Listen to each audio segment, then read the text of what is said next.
this way, but to get your first win as coach at Farmington in this rivalry, it's a special moment for you, I'm sure. It's a very special moment. It means so much to our community and so much to our kids. We lost 2 ball games.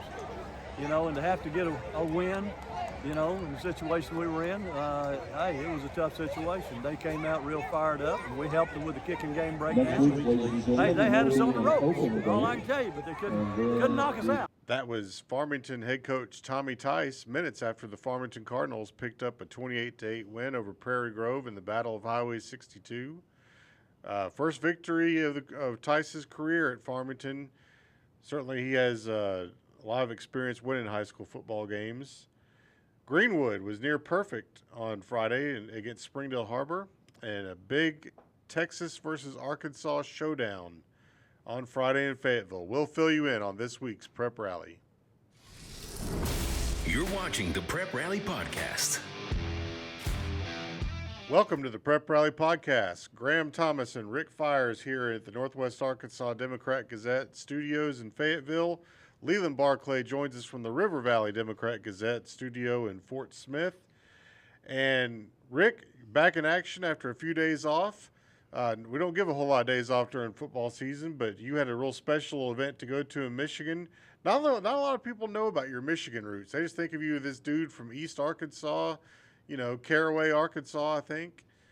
Yeah, my family's part of that white flight, and a lot of people come out of the cotton fields to go up there and work in them car factories back in the 60s and 70s. So that's how I went up there. I spent my formative years up there when I was ready to go to college. Then I came back with a lot of my relatives went to Arkansas State. But, yeah, class reunion.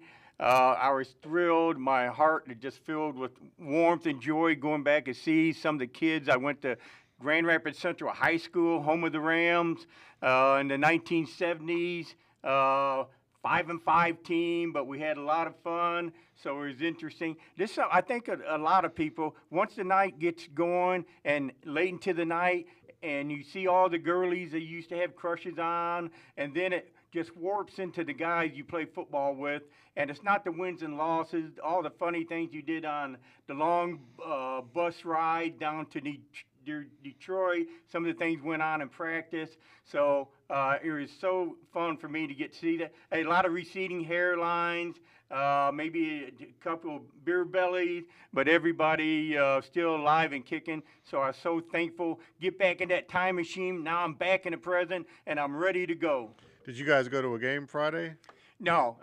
Went to Lake Michigan. My brother, I thought I was going to wear maybe a light coat or something. He said, no, they got the good weather, so we went to Lake Michigan. The water is so cold, but it toughed it out. I went over there. I did a little swimming. I thought I was going to swim across Lake Michigan to Milwaukee. I think I got about 8 yards, and I turned around and come back. Wow, what a trip. Leland, how you doing down there this morning? I'm doing fine. It's going to be back into the 90s this week. Oof. So I'm good for another week. Man, I can't say that I am in support of that kind of weather. I did take a peek, and Friday it's like the return of July or something, about 95 degrees up here, so we'll see how everybody adjusts to that. I tell you what, guys, week 2, and that's what it was last week, was week 2, because it's kind of hard to think of it. It was our third week, but we had 0, 1, 2. So that gave us another exciting week of non-conference football games as these teams are, steamrolling towards the start of conference play next week. But we have one more week of non-conference play. And with that in mind, we'll jump into the Gimme 5 with Leland Barclay in the River Valley. Leland, why don't you get us going here? These are the top 5 performances from the last week in the River Valley. Of course, we start with number 1, River Valley Player of the Week, sophomore quarterback Capp from Ozark, who guided the Hillbillies to a come-from-behind 35-34 win over Charleston in the Franklin County feud. Capp rushed 20 times for 244 yards and 3 touchdowns and was 5 of 8 passing for 126 yards, including a 38-yard touchdown pass to Colton Rawson with 2:46 left in the game. And then Eli Gilstrap added the 2-point conversion to put the Hillbillies up 35-34, and then they held on from there. Capp, of course, is a sophomore who was kind of thrust into action last week when Kobe Wilbanks went out with an injury against Boonville, but he got his first start, got comfortable during the week in practice, and, Ozark recorded the big rivalry win. Number 2, this name's familiar, Teaguen Collins, quarterback from Muldrow again, guided Muldrow to a 28-14 win over Waldron on Friday night. He passed for 175 yards and 2 touchdowns, threw a touchdown pass, was in on 20 tackles on defense, including 12 solo takedowns, and also had a fumble recovery. Number 3, another familiar name, Wesley Raggio, running back for the Greenwood Bulldogs, helped Greenwood to a 56-19 win over Springdale Harbor in the final non-conference tune-up for the Bulldogs. Raggio rushed for a touchdown and also caught a touchdown pass of 47 yards from Kane Archer, and Greenwood scored on 7 of 8 possessions on Friday night, but they did have to punt for the first time this season. Kane Archer they had to 6 punt. touchdown passes, and 4 of those went to Champ Davis in that win.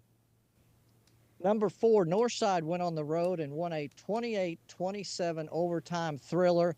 Antoine Thomas knocked down a 2-point conversion pass when Coweta scored on the second possession of overtime to preserve the win. Max Chavez had 2 interceptions, and quarterback Dorian Bowers threw a 10-yard touchdown pass to Cam Massey to lift Northside to that lead on the first possession of overtime.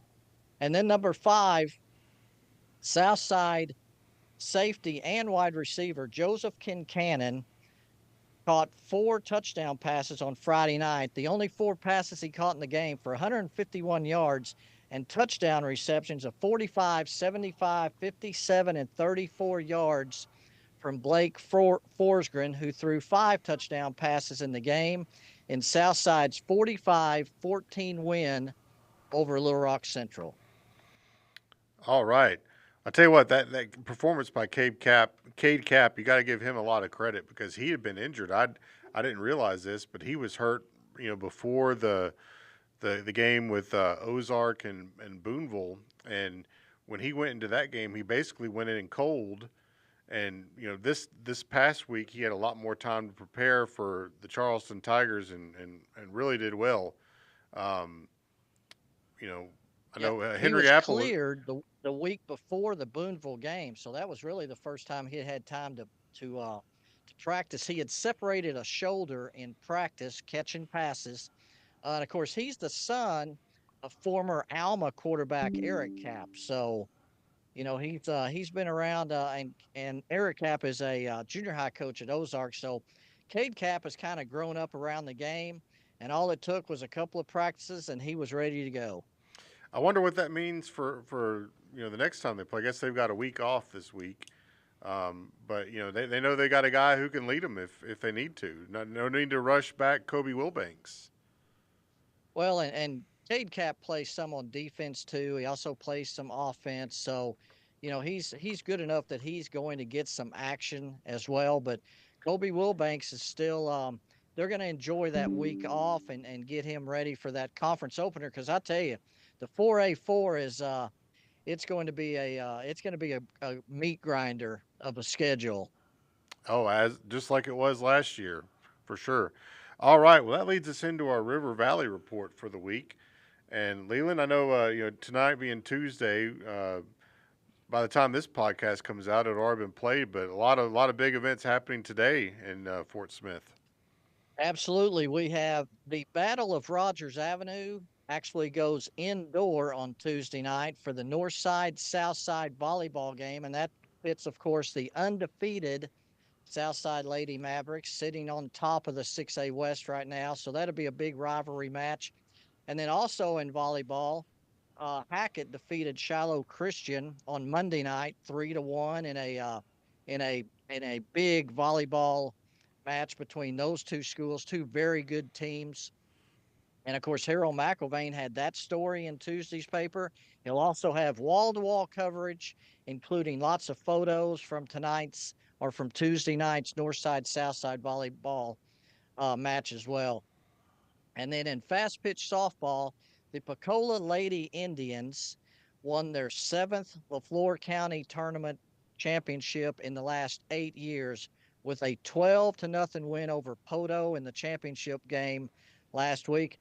Alyssa Parker earned her 4th MVP award in the LaFleur County Tournament history with 2 homers, and also was the winning pitcher in the shutout win that only went 3 innings over Poto in that game. Now, I've got a question about that. How could she have earned her 4th? Was she the MVP last year, even in a losing effort? Yes. Oh, wow. Now she's a really good pitcher, that's for sure. Yeah, Going to Oklahoma. it doesn't happen very often, but 4-time MVP. Pocola went 4-0 in the LaFleur County Tournament and outscored their opponents 50-2. And then on Monday night this week, they returned to regular season play, and they won at Howe 15-0. Parker and Kylie Combs combined on a no-hitter, and Pocola's now 20-0. But you got to give shout out to Poto in the LaFleur County Tournament. They lost their first game and then won 5 straight in the losers bracket to work their way back to that championship game against Pocola. Wow. And then in cross country, both Southside boys and girls went up and won the Elkins Invitational late last week. The girls finished 1-2-3, and the boys finished 1-2-3-4. And then also the Alma Airedales overcame a lot of, we talk about adversity. Coaches love to talk about adversity, and we talk about adversity a lot. Well, they had a wreck on the way down to Hot Springs on Friday. The game started late, and they still won a 35-32 road trip game at Hot Springs. Michael Taylor threw 2 touchdown passes to Landon Morris, and the Alma Airedales won their 2nd straight with a big road win. And then also on Friday night, the Pocola Indians remained undefeated with a win over LaFleur County rival Spiro. And this week, play one of the biggest games in Oklahoma this week. They host Vian, which is ranked number 1 in their classification in the state, and Pocola is ranked number 2 in their classification in the state. Wow. That's going to be a heck of a matchup, Leland. And some other big games going on, too. I know you're going to Mountainburg at Hackett, and Charleston is hosting Heaver, looking to bounce back. And so while it's not the biggest slate of games this week in the River Valley, there are some good ones. Well, it's interesting. When they started the week 0 thing, I think it was 6 years ago, we did a big story on how the coaches were going to approach the scheduling of the week 0 games. And across the board, no one wanted to be off in week 3. I mean, they did not want to go into conference play without a game the week before. Some of them were going to start a week later and not play week 0. Some of them were going to play week 0 and 1, skip a week, and then play that week 3. But hardly anybody wanted that week off. And now we look at the schedule 6 years later, and it's completely changed. The mindset is completely changed, and there's just a very small slate of games. In fact, I think if you look at the top 10 this week, there's only 2 of those teams playing. Wow. Well, it's kind of after really going at it pretty heavy the first 3 weeks, having a little smaller slate is a little nice on the one hand, and then on the other hand, you almost wish there was a little bit more to get into. Well, we're going to take a break, but as we go to break, we have some video of the Ozark and Charleston game, along with some video of Springdale Harbor at Greenwood.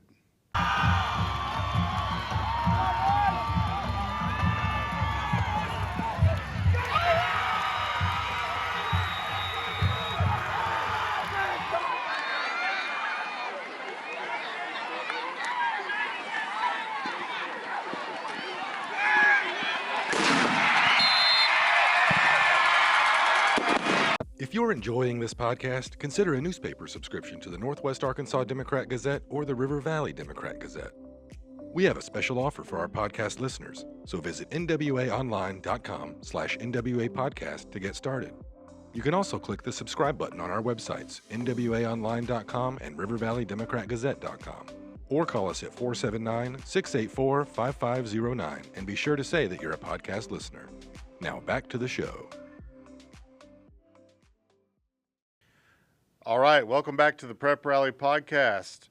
And it's time for the Northwest Arkansas Top 5 of the Week. And without any further ado, we'll turn it over to Mr. Ricky Fires. Yes, sir. And the games I'm going to be talking about, I didn't see any of them. But between the internet and our website, I'm sitting there on waiting for a connecting flight in Dallas, Texas. So I was able to scan through some of this stuff. And the thing that popped out at me was Elkins 49, Warren 14. Everybody knows who Warren is for the last, 20 years or so. If you don't know who Elkins is by now, you should. Well, you called that when you said do I have to say? I was waiting for you to say Rick Fires called it. But, yeah, I called that last week. Elkins, they got some statewide exposure last year when they went, I think, 13-1. Is that right? Got this semifinals. But what a nice win for Elkins. And they scored 49 points, but it got started with the defense. Connor Ham returned an interception, 54 yards for a touchdown. Jaquay Walden returned a fumble, 41 yards for a touchdown. They got him off to a good start, and then the offense got going. The game was played at Arkansas Tech. Zach Watson, alumni down there, went down there, had a successful homecoming. What a really nice win for Elkins. All right, the second team on my list is Farmington. But the quarterback, Ayden Lester, 136-yard passing to 63 yards rushing. And their defense, again, was dominant. But Farmington beat Prairie Grove 28-8 handily. I'm really surprised about that because I've seen Prairie Grove and the wing T. I've seen them crush people. And for Farmington to hold them to a single touchdown, I guess, it was the first win at Farmington for Tommy Tice. Just a dominant defensive performance. And, there had to be some, let's credit the Farmington Cardinals, the players first. Give them the credit. But there had to be some coaching going on there because Farmington lost the previous week, gave up 65 points in a loss at Springdale Harbor. So to flip that in 1 week's time, my goodness. Well, I can attest to that there was some coaching going on because I was sitting in the coach's box with the Farmington coaches. And for a while there, they were down 8-0. And, at one point, Prairie Grove had the ball and was driving into Farmington territory. They lost a fumble. Farmington got it, took it down and scored before halftime to cut to 8-6. And then the second half was all Farmington. So there were some definite adjustments and a very good veteran coaching staff that Coach Tice has got together over there at Farmington. They did a good job. Well, you knew that was going to happen, but it's still an impressive turnaround from 1 week. I got to go back. This team right here was 2-8 last year, and here they are 3-0. Your Springdale Super S Bulldogs are 3-0. What a great performance by Brett Hobbs. I'm a big Brett Hobbs fan. Watched him play in high school, then at Arkansas Tech. Just tough. They're bringing back the power football, the toughness, and the defense held Tulsa Bishop Kelly to 159 yards. I think that was one of them was like a 40-yard run late. So congratulations to the Springdale Bulldogs. They seem to be relevant again after going through some tough times. My number 4 and 5, I kind of put that together. Leland talked about the 4A4 coming up, and I love the 4A1. And there's something when I scan in the newspaper or the website, Gentry, Gravette, and Lincoln all in the 4A1 conference. They're all 3-0.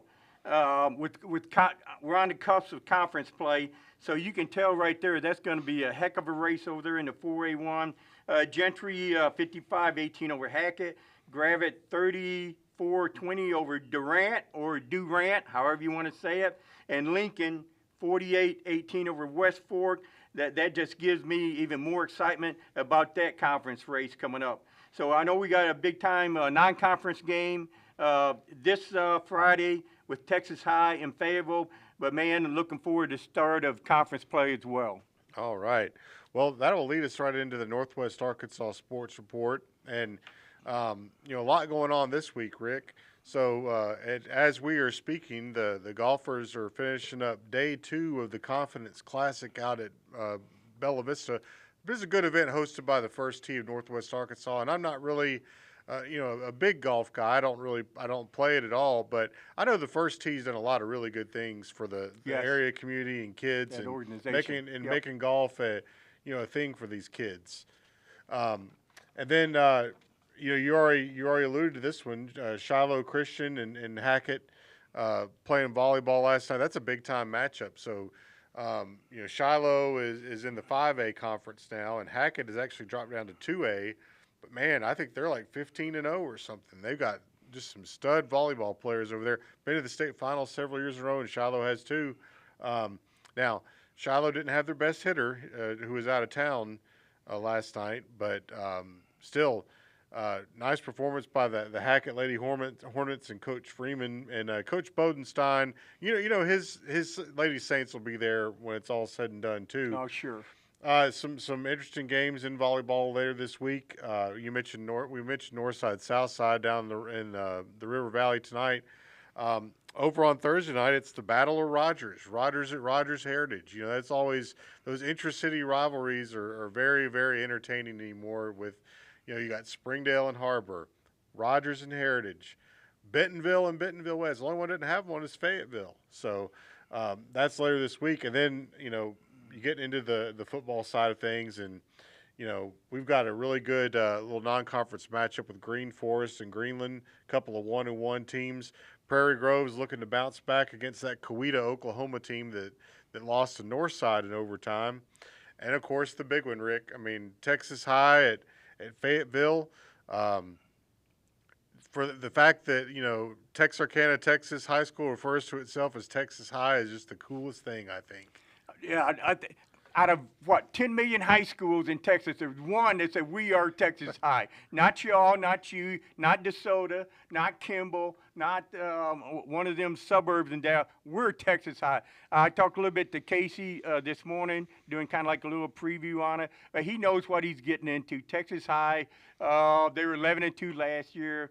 I think they're 3-0. But and Leland, correct me if I'm wrong, I don't remember Texas High coming up this far north. I think they did play at Southside maybe once for a couple of years. Is that correct? They played at Southside, but the nice thing, and you talk about Texas High and how they kind of claim the mantra, they also wear burnt orange. Except the only thing is they're the Tigers, So they are the Tigers. If you but talk they wear about burnt orange, and there'll be some, it's kind of one of those scary things rolling into Fayetteville, Arkansas, a team wearing burnt orange. the first time I ever covered a football game in Texarkana was on the Arkansas side in that big concrete stadium with the Arkansas High Razorbacks.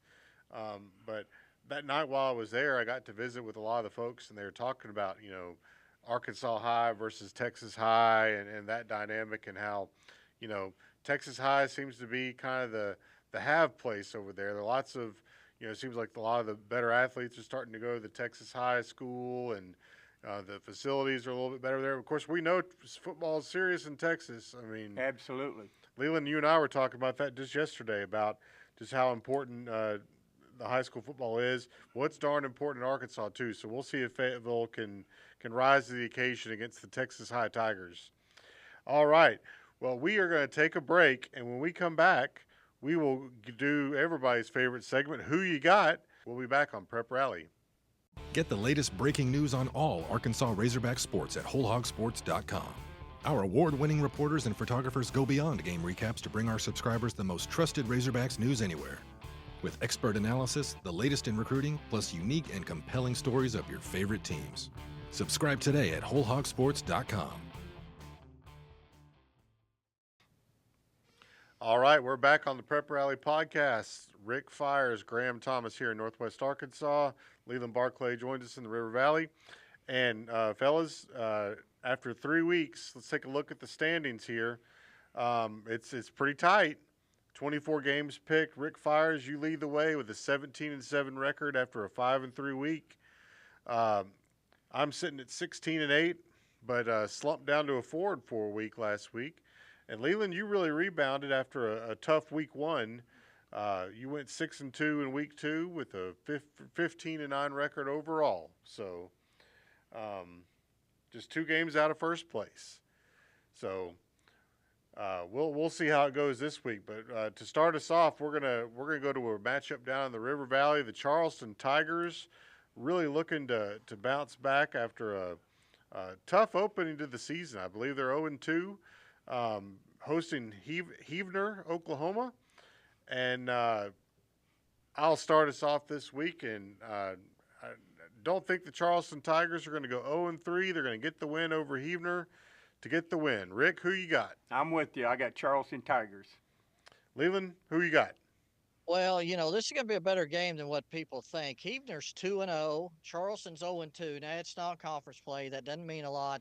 But I agree. Charleston's not going to go 0-3, so I picked the Tigers. All right. Well, it sounds like we're all taking Charleston on that one.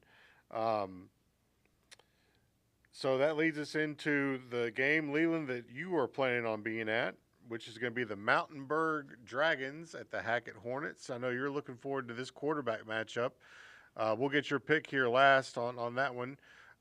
Man, I don't know that I can go against Hackett here. I think they're going to rebound after a tough loss at Gentry this last week. They got a really good, fast quarterback, Bryson Hamilton. I say he's the difference in this one. Hackett Hornets beat Mountainburg. I'm with you again on Hackett. And Leland, who you got? Well, this one has been a tough one to pick. Mountainburg with Ryan Allen, who's had 2 tremendous games. Had 288 yards on Friday night in a loss. And then there's Bryson Hamilton, who is just a speedster who, a lot of people think he's just an athlete that was moved to quarterback. He can throw the ball too. And I'm going to have to go Hackett at home, which I think is the difference maker here. Hackett at home to win. All right, for this next one, we're going to stretch this one all the way out to the very outskirts of the River Valley with the Lamar Warriors at Heber Springs. Leland, why don't you tell us who you got on this one to crank us off? Lamar won a tough game against Mansfield, 2 very good teams last week, 13-12. Mansfield missed 2 extra points. In the last quarter and a half, it was just back and forth defensive struggles. I think Lamar does improve to 3-0. It's a big game for Lamar going into that conference opener against Clinton, one of those teams that's supposed to challenge in the 4A4. But I think Lamar goes into the conference play 3-0. Rick, who you got? I think it's a good springboard win for them going in conference. I'm with Leland. I got Lamar over Heber Springs. I tell you what, Heber Springs had a good football over there, in recent years. That's a tough road trip to make. I don't think it's very easy to get to Heber Springs, so I'll take Heber Springs over Lamar just for they're playing at home. All right, up here in Northwest Arkansas, the Huntsville Eagles at the West Fork Tigers, a couple teams that would probably really like to get a win here this week. I'll start us off and to say that I'm going to go with Coach Rodney Self and the West Fork Tigers to take care of Huntsville. Rick, who you got? I'm going again. I'm going again with the Huntsville Eagles. All right. And Leland, who you got on this one? Tom Tice, won his first game at Farmington, so I'm going to have to go with the alma mater of Coach Tom Tice, a former quarterback of the Huntsville Eagles. Huntsville. Oh, wow. You guys are going against me 2 times in a row. An interesting game. A couple of teams looking to bounce back. Coweta, Oklahoma at Prairie Grove. Coweta really played well with a much bigger Fort Smith Northside team and lost in overtime. Prairie Grove with a tough loss in a rivalry game at Farmington. You know, well, Rick, who you got on this one? You're a Prairie Grove guy. Well, I'm going with the veteran coach, like we was talking about, what Tommy Tice was able to turn his team around.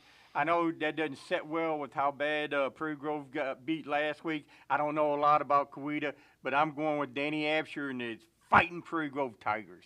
All right, I'm also going to go with Coach Absher. I think they're, after the ball game was over with Farmington and they're doing the trophy presentation, Coach Absher had those Prairie Grove Tigers sit there and watch every minute of that, and told them he wanted them to hate that feeling. So I think they've been using that all week in practice. Prairie Grove, who you got, Leland? Yeah, I think they've had a very good week of practice, and it's a bounce back week for the Tigers. All right, that's all on Prairie Grove. How about this one? This is where I plan on being at this week. Green Forest at Greenland. You got the masher, Ridge Gordon Swafford, coming hard at the Greenland Pirates. I think last year this game ended 56-52. This year it's at Greenland. I'll start us off with the picks, and I'm going to say the Greenland Pirates are going to, with our Northwest Arkansas Player of the Week this week, Slade Norwood, having a big night, outscores the Green Forest Tigers in another shootout. Rick, who you got? I got Greenland. Slade is going to slay Green Forest. All right. Leland, who you got? Yeah, I've been watching, keeping up and seeing what Slade Norwood has done. And, we've been talking all year, all summer, all year about Charleston and, Booneville and Mansfield, is the cream of the crop in the 3A1. I think Greenland may have a say in that before it's all said and done. And I think it starts with a win in their final non-conference game going into that 3A1 season. I never covered a game at Greenland before. I'm a little excited about that. I don't think I've ever covered Green Forest in a game. So Coach Tibbett, he's a real cool guy, though. Yeah. He came to our media days, and so did Coach Napier at Greenland. Two really good guys, and either one of those guys, would be happy to see either one of those teams win. But we're all going Greenland on this one. It'll be intense. How about this one? Our 0-2 Bentonville Tigers. Can they get off the deck and go travel up to Lee's Summit, Missouri to play Lee's Summit North? The Broncos, I think, the Lee's Summit North Broncos, who are 3-0 and just coming off with a big win. Leland, who you got in this one? I'm going to have to go with Missouri on this one. I think Bentonville starts the season or non-conference season 0-3. But I do think that this is, they've played two tough teams already. This is the third one, and I think they start off 0-3. Oh, man. Tough start for the Tigers. I think they're going to be there when it's all said and done, but that 0 for mark is probably not sitting well with him. Coach, yeah. Rick Fires, who you got? You know what? Yes, hard to envision Bentonville 0-3, but that's what they're going to be. I've seen those Kansas City area teams. Rockhurst, I've been up there. Lee Summit, another great Missouri team right there in the Kansas City area. I think Lee Summit wins this game. All right, and unfortunately, I'm also going with Lee Summit. That's a tough trip for the Tigers to make, and again, I think they probably have figured out a lot of things this last week because they had a bye week. Just maybe a little too much to overcome this week, though, for the Bentonville But my biggest Tigers. hope is somehow Bentonville wins that, and they call us up and call us out and cuss us up and down, whatever they want to. I mean, wouldn't that be great if they referenced the Who You Got segment and said, I can't believe all you guys picked against us. So I invite it. Please do, guys. Please do. We welcome it if you guys are able to win. All right, and then our last game of the week, the big one, the Texas High Tigers at the Fayetteville Bulldogs at Harmon Field. Been in Harmon Field a lot during the last year or so. A lot of big football games there. I'm going to start us off with my pick, and I just can't see the Fayetteville Bulldogs losing this game. They have not played a home game yet. They are going to be through the roof excited to go against in this one. I think the Fayetteville Tigers are going to beat the the Fayetteville Bulldogs are going to beat the Texas High Tigers. Leland, who you got? As much as I cannot I just can't do it. Go Fayetteville. Fayetteville. All right. Rick, I don't know if this is going to be Rick's picks this week or not, but who you got? It's agony, man. But Texas, I hear a lot. You know, Casey Dick is down there. He's from Texas. Maybe they'd like to win that for the Colts. Hey, he's an Allen, Texas guy. Yeah, Allen, Texas. But man, Fayetteville, what, they won like 50 in a row. I mean, they got some new players. They got an explosive guys on offense, defense. I think Fayetteville holds court and raises the flag for Arkansas football. So I got Fayetteville. All right, Purple Dogs. We're all going Purple Dogs. All right, fellas. Well, that wraps us up for this week's Prep Rally podcast. You can watch the Prep Rally podcast at nwaonline.com or on YouTube or wherever you get your podcasts. For Leland, Barclay in the River Valley, for Rick Fires here in Northwest Arkansas, I'm Graham Thomas signing off. We love you.